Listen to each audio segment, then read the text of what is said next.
The National Security Science Podcast is a spin-off of National Security Science magazine at Los Alamos National Laboratory. We bring you stories from the lab's weapons program, stories that show how innovative science and engineering are the key to keeping America safe. Check out our most recent issue of National Security Science magazine online at lanl.gov/magazine. That's lanl.gov/magazine. Over the years, several international treaties have limited the sizes and locations of nuclear detonations. Most recently, the Comprehensive Nuclear Test Ban Treaty, the CTBT, prohibits all nuclear detonations, period. No one is allowed to set off a nuclear device anywhere, not underground, not underwater, not on the Earth's surface or atmosphere, and not even in outer space. President Bill Clinton signed the CTBT in 1996, and although the United States has not ratified the treaty, it has maintained a unilateral moratorium on nuclear testing since 1992. But what about other countries? How do we know if they are playing by the rules? The short answer is that the United States has the tools, many of them developed at Los Alamos National Laboratory in conjunction with Sandia National Laboratories and other entities, to detect nuclear explosions anywhere in, on, or above the world at any time. One way Los Alamos does this is by developing specialized sensing instruments that live on satellites and are able to detect and measure the products of a nuclear explosion. At high altitudes and in outer space, the most easily detected products are X-rays, gamma rays, and neutrons. At lower altitudes, these products interact with the atmosphere and produce detectable optical and radio signatures. If certain levels of products are detected in right proportions, the ground systems analyzing the sensor data can definitely identify a nuclear blast, estimate where and when it occurred, and gauge how big it was. So now we come to today's topic, surviving space. These instruments must be able to survive being blasted into space and orbiting in space for decades. So, how do we know the instruments are up to the task? Today we interview 3 scientists in 3 different labs to get a glimpse of how instruments are tested to survive in space. And apologies in advance, some of these labs are a little noisy from fans or pumps. I'm Brenda Fleming, and you're listening to the National Security Science Podcast.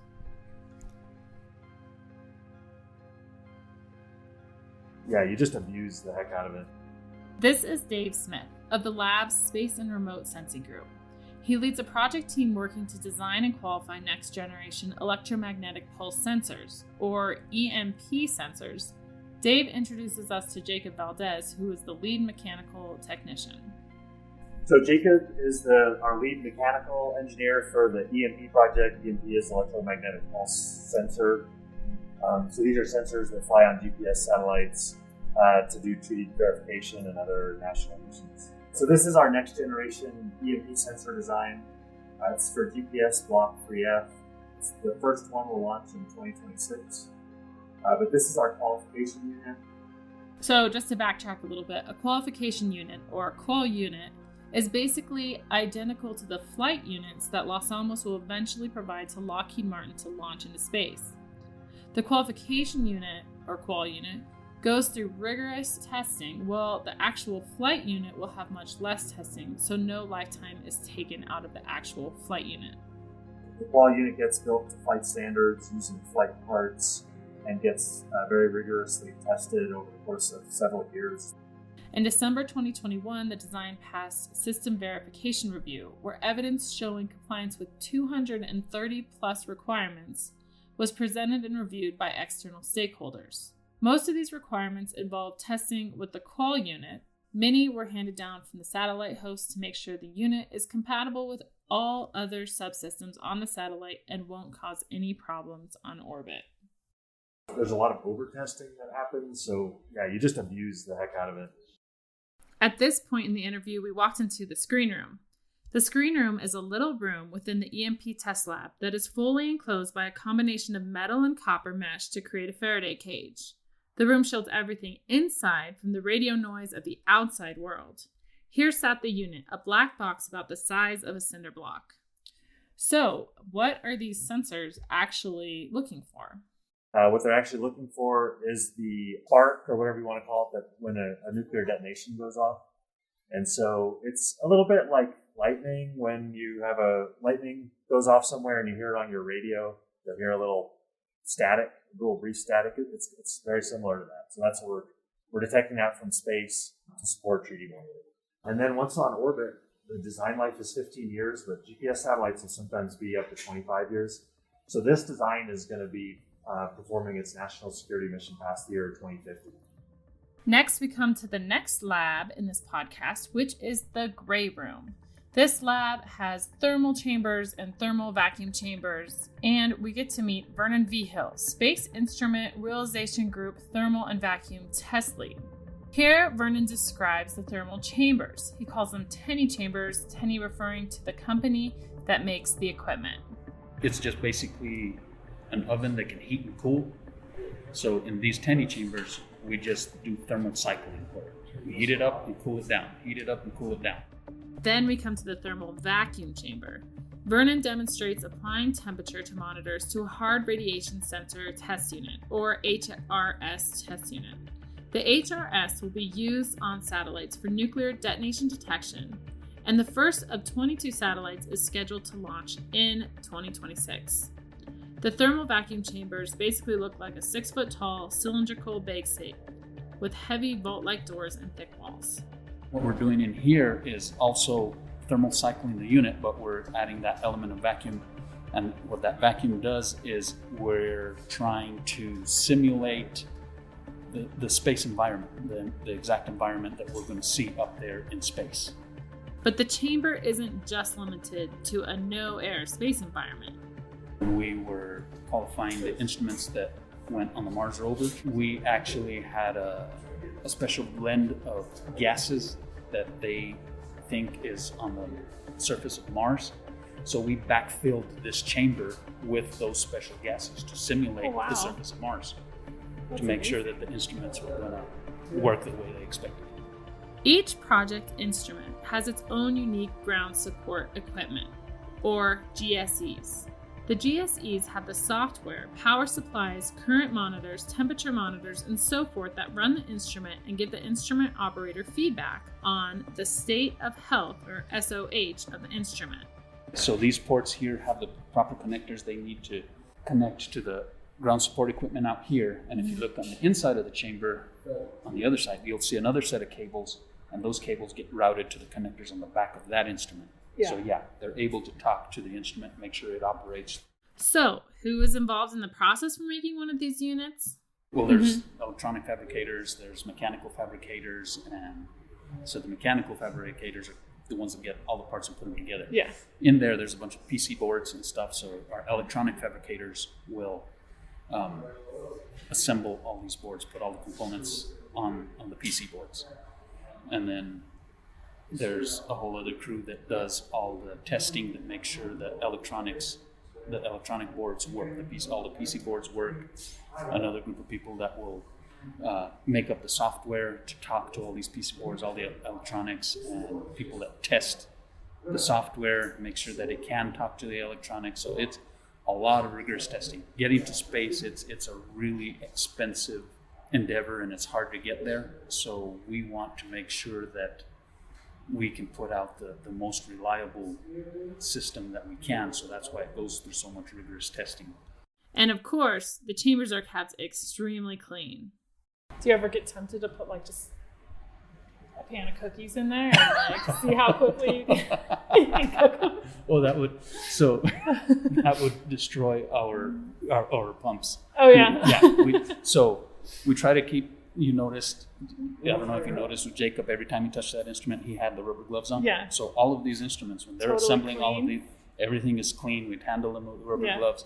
Try to keep all these surfaces clean. All the oils in your skin, any liquids, even the epoxies we use on there to stake screws down, anything like that. All of that under vacuum will off gas. So Yeah. And you said these are the qualifying ones. So with the real payload, would you make that in a completely clean environment? some of them we do. Isn't there concern with introducing parasites to space? Yes, exactly. Anything that goes to Mars, that they are really heavily sensitive to that. So yes, On the other side of these big doors right here, there's actually a clean room on the other side of those doors. Oh, okay. And so, like, all of those Mars instruments we built were built in that clean room. And then through those doors, we were able to, whenever they were ready, we could open those doors and bring it directly from the clean room right in here if we needed to. So those were the actual instruments that went to Mars. Yes. That's pretty cool. That's your name on it? Yes, my name is my name is up there somewhere. Really? So. That's awesome. Oh, that's so fun. Next, we walk into a third lab, and Vernon introduces me to Ryan Hemphill, Space Instrument Realization Group Dynamics Test Lead. Ryan shows us a model of a high voltage power supply, which he attaches to a vibration table to test its ability to survive a rocket launch. Researchers recently sent a similar version of this instrument as part of a SABRES payload. SABRES standing for Space and Atmospheric Burst Reporting System.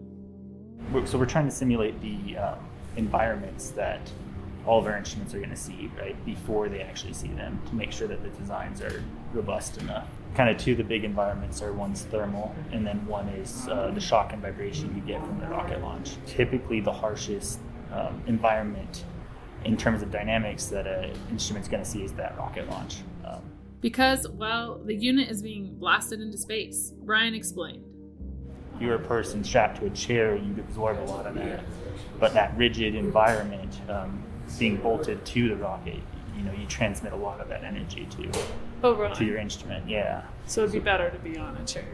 Yeah, there's some good damping there. Yeah, so we want to try to recreate that on either the hardware that we're actually going to send up, or maybe a precursor to that, something testing the design. So we know that both the design is good, and then also the That's pretty fun. We're trying to, nobody likes to break an instrument at the end of the day, but we do want to see them break here rather than break on the rocket launch. Once again, abuse the heck out of them. But Ryan added, well, to a pre-described level, right? We're not just like throwing everything we have at all of our instruments. We have an idea of what they're going to see, and so we can mimic that here on Earth. So how do they simulate shock? We simulate shock using what we call a resonant beam. It's like a big aluminum beam that has modes similar to like a rocket body would. So we can kind of tune it to where we bolt the instrument on and we hit this. These are really fast shocks. So we're talking like 15 milliseconds or so. So by the time you see anything move, it's done. But we can simulate it using this beam to where we whack the end of a beam and it kind of wiggles in the right way to simulate a rocket. We walk to the end of the beam and Ryan explains how he calibrates his instrument.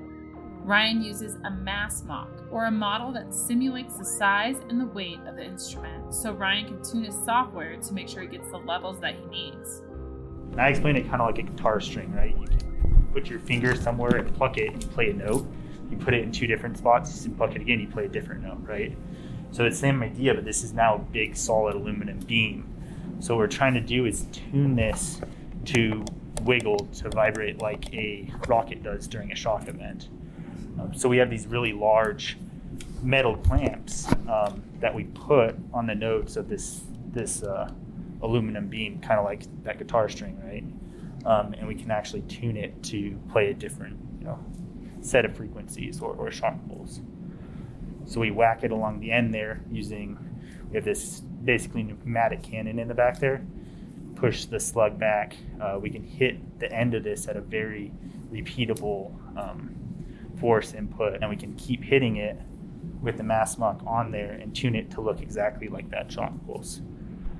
It's going to be, and then when we're ready, we unbolt the mass mock, bolt on the actual instrument, and since our mass mocks are very similar to our actual instruments, we get a repeatable shock. Next, Ryan shows us the shake table. So this is set up in what's called a slit table orientation. So this whole table is on a granite slab with an oil film underneath it. So it's got ultra low friction. So we can shake it back and forth like this at very high frequencies. The shake table is capable of rotating so the unit can be tested along its X, Y, and Z axes. We are probably testing higher than you're actually going to see. But what we would want to do is stress this hardware, so we're sure that it's going to survive. Ryan explains that the journey to space is no picnic.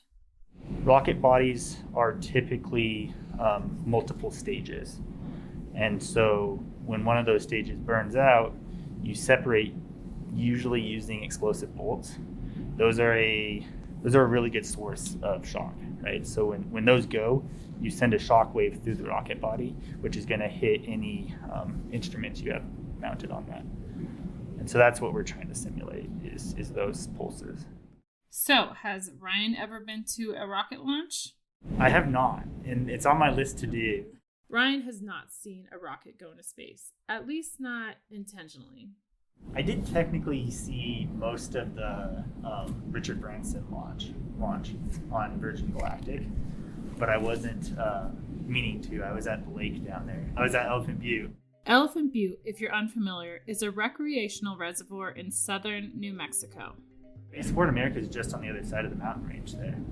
So this thing comes up, and I'm like, it's an interesting plane for a second, because it's the space plane, right? So it looks a little different. Did you snap a picture? It was loud. By the time we realized what it was pretty high. So I think I do have the two streaks. So really, it took me longer to realize what I was watching than it should have. I'm even in space, but what the heck is that? Yeah. A special thanks to Dave Smith, Vernon V. Hill, and Ryan Hemphill for taking us to their labs. Scientists like Dave, Vernon, and Ryan are just a small part in the effort for better science for better security. To see photographs from these lab visits and to get a more in-depth understanding of treaty verification in space, check out the article Cosmic Custodians at lanel.gov/magazine. For this and more great stories from Los Alamos, including several other podcasts, video series, and interactive stories, visit lanl.gov/discover. And a huge thank you for listening to the National Security Science Podcast, stories from the National Security Science Magazine. Again, you can find the full magazine at lanl.gov/magazine. And remember, better science equals better national security.